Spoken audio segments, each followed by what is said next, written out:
La fraise, ce petit fruit rouge gorgé d'eau, rafraîchissant, était il y a quelques années un fruit importé. Désormais, il est cultivé au Sénégal par des jeunes qui s'y intéressent depuis 10 ans à peu près. Chaque année, sur des hectares de terre à Bayar, ils cultivent et expérimentent les espèces et les méthodes d'exploitation, ce qui a valu à la fraise locale d'occuper une place de choix sur le marché sénégalais. La production de fraises démarre du mois d'octobre au mois de juin, voire juillet. La fraise est un fruit qui a besoin de beaucoup d'eau, donc il faut arroser tous les jours et plusieurs fois pour avoir les meilleurs rendements. L'autre magie dans la culture de la fraise, ce sont les abeilles et les fleurs, qui jouent un rôle essentiel dans le goût de la fraise, la taille et même la forme. Un véritable laboratoire naturel. Fleurs yi ñu bari dañuy jàpp ni fleurs yi dañ ko def pour décoration, mais fleurs yi dafa am leneen lu muy servir. Les fleurs, beaucoup de personnes pensent que c'est à but décoratif, mais pas du tout. C'est pour attirer les abeilles dans les champs de fraises. Les abeilles déplacent des fleurs tout autour du champ vers les plants de fraisiers. Ensuite, il y a tout un travail que les abeilles font autour des fruits, ce qui impacte sur le goût sucré des fraises, leur forme, mais aussi leur taille. Calibre doom bi parce que doom yi léeg-léeg nga récolté ko gis boo xamante ni dafay ovale wala dafay tourner au côté ñoom ñoo koy liggéey loolu noonu ba doom bi bu ñëwee dafay doon benn calibre bu rafet boo xamante ni vraiment ñun loolu lañ ciy soxla quoi. Au fil des années, c'est des créations d'emplois car il faut une main-d'œuvre pour la cueillette, un réel moment de plaisir pour les populations locales et les jeunes. Cela fait 3 ans que je travaille pour Fraisen et cette année, je me suis mise à mon compte. Mais grâce à leur appui. Actuellement, ici au Sénégal, fraise dafa doon loo xamante ni benn filière la boo xamante ni ñu bëri xamuñu ko woon. La fraise est une filière méconnue au Sénégal. C'est pour cela que je suis venu à Bayar pour me former et me lancer dans la production. Justement, notre promotion a terminé la formation en février et a décidé de se lancer dans la production à travers les villages voisins. Ci benn village bu ne fii nii ci kanam foofu lañ commencé actuellement voilà. Actuellement on a commencé à avoir des résultats. À l'image de Modou Dieng qui cultive sa propre parcelle de fraises, cette année, il se retrouve avec une récolte rentable. Il a 2 cueillettes par semaine qui peuvent lui apporter 50 à 150 kilos par cueillette pour un demi-hectare, ce qui est appréciable pour un début. Mais le travail de la fraise est très délicat. Place à présent au tri pour la vente. Les plus belles fraises sont mises en barquette pour un marché assez sélect et les moins belles, le deuxième choix, sont réservées pour les jus ou autres produits dérivés. Tout un dispositif est mis en place pour les amoureux de la fraise et faire de ce fruit une filière fructueuse par et pour les jeunes. Un travail minutieux, beaucoup de délicatesse et de patience. La production de fraises de qualité demande un travail bien organisé, de bonnes conditions, à savoir beaucoup de soleil, de l'eau, l'accès à la terre et surtout de l'amour pour donner à la fraise sa couleur et son goût exquis. Une filière qui mérite plus d'implication des jeunes pour faire de la fraise du Sénégal la meilleure de toutes les fraises d'Afrique. Après la récolte, place à la vente. Les fraises sont délicatement embarquées dans le véhicule frigorifique pour préserver la fraîcheur du produit jusqu'à Dakar. Au marché Kermel, ce sont également des fraises récoltées à Sébikotane, Sangalkam, Pout et Benteñe. Pour les producteurs locaux, il n'y a aucune raison d'importer des fraises puisque la production locale peut largement satisfaire la demande des populations. La production et la vente de fraises est une activité génératrice de revenus et créatrice d'emplois, surtout chez les jeunes, une filière à soutenir donc.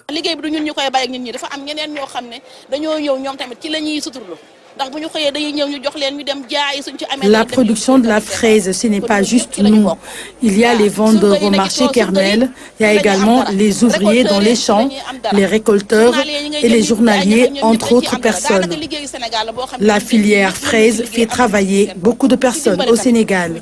La difficulté du marché des fraises et le manque de chaînes de froid pour stocker les productions, ce qui occasionne souvent beaucoup de pertes. Récemment, il y avait beaucoup de fraises importées sur le marché et c'est une véritable perte pour le marché local. Beaucoup de marchandises perdues. Aujourd'hui, le consommé local en matière de fraises est une réalité au Sénégal. Mais 2 seules variétés connaissent un grand succès. Une filière très rentable, créatrice d'emplois, mais il faut une formation pour une bonne maîtrise de la fraise et avoir également un accès au financement.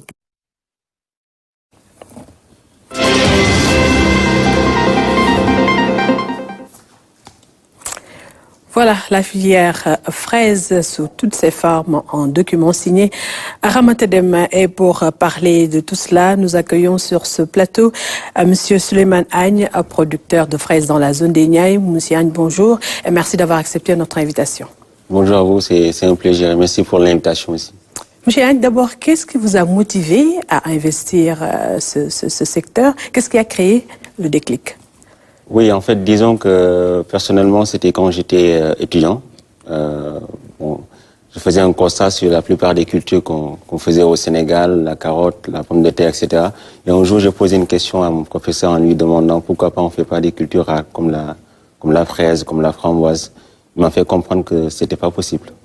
Oui. Je me suis dit, ok, c'est le moment de tester pour voir est-ce que ça va marcher ou pas. Et de là, je me suis rendu compte que c'était possible et après, on a commencé vraiment à faire des tests, des expérimentations pour voir ce que ça allait donner.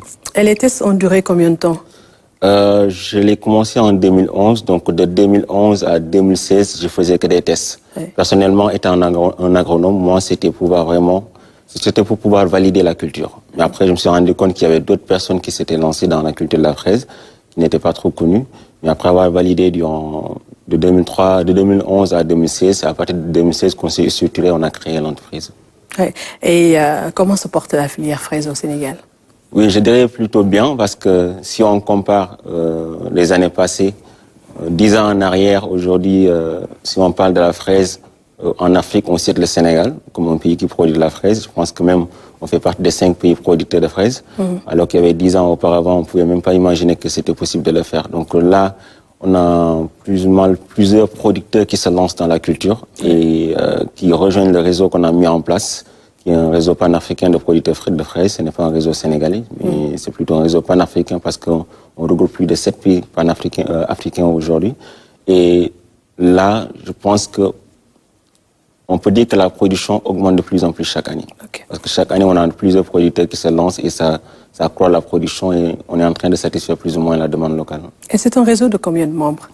Présentement, sur notre base de données, on a plus de 450 membres. Okay. Mais de façon officielle, on travaille avec plus de 15 producteurs. Parce qu'on ne peut pas enrouler plus de 450 producteurs. On n'a pas les moyens, on n'est pas encore l'équipe qu'il faut pour ça. Donc ce qu'on fait présentement, c'est essayer de travailler avec ces 15 producteurs pour pouvoir valider l'organisation du réseau et derrière enrouler les 450 derrière.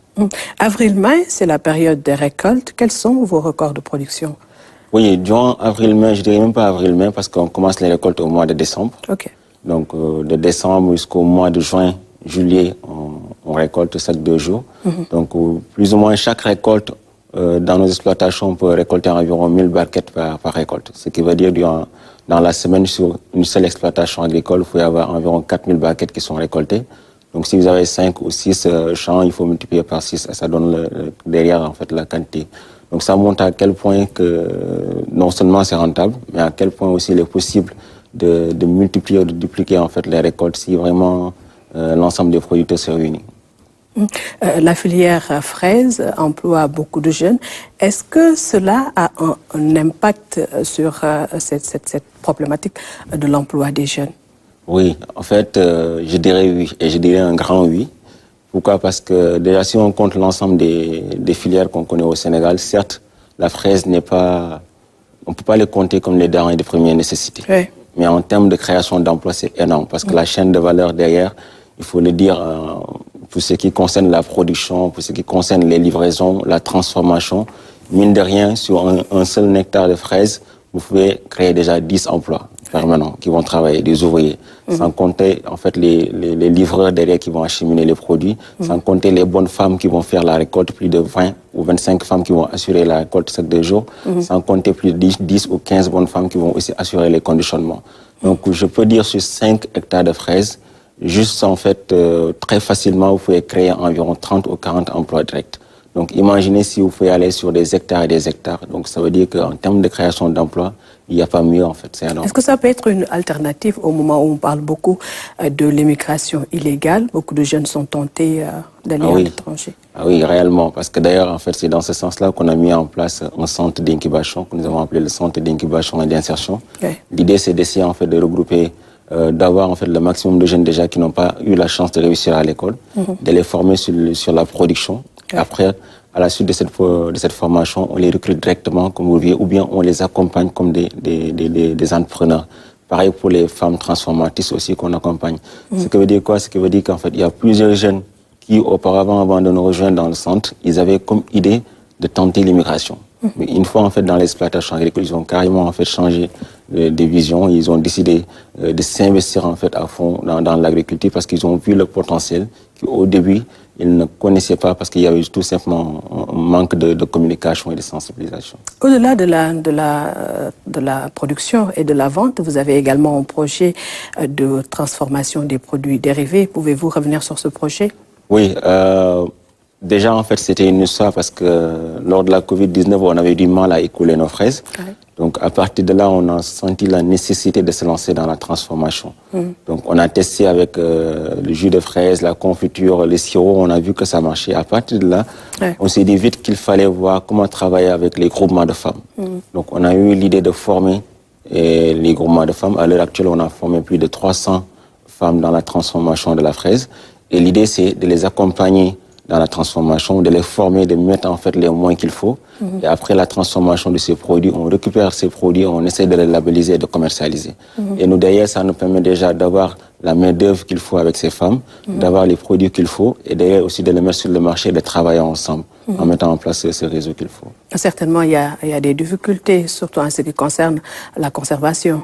Oui, largement. D'où la nécessité de se lancer dans la transformation parce que la fraise, c'est un produit délicat, même si vous les récoltez au frais, ça ne pourra pas durer plus d'une semaine. Ce qui veut dire quoi? Ça veut dire qu'il faudra penser à l'option transformation. Et je dirais même, c'est là où se trouve vraiment sa valeur ajoutée.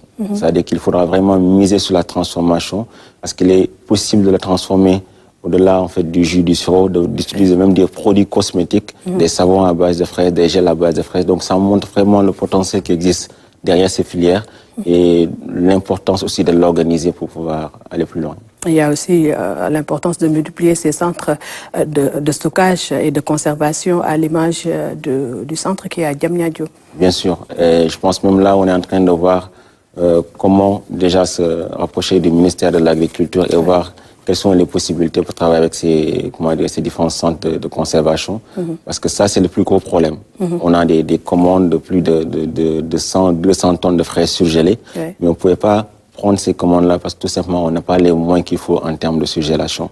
Je pense que là, c'est important de voir comment travailler avec ces différentes structures. On est en train de les démarcher pour voir comment travailler et là, regrouper le maximum de produits pour pouvoir valoriser ces fruits-là. Merci Moucheagne, merci pour toutes ces informations. Je rappelle que vous êtes producteur de fraises dans la zone des Niayes. Merci à vous.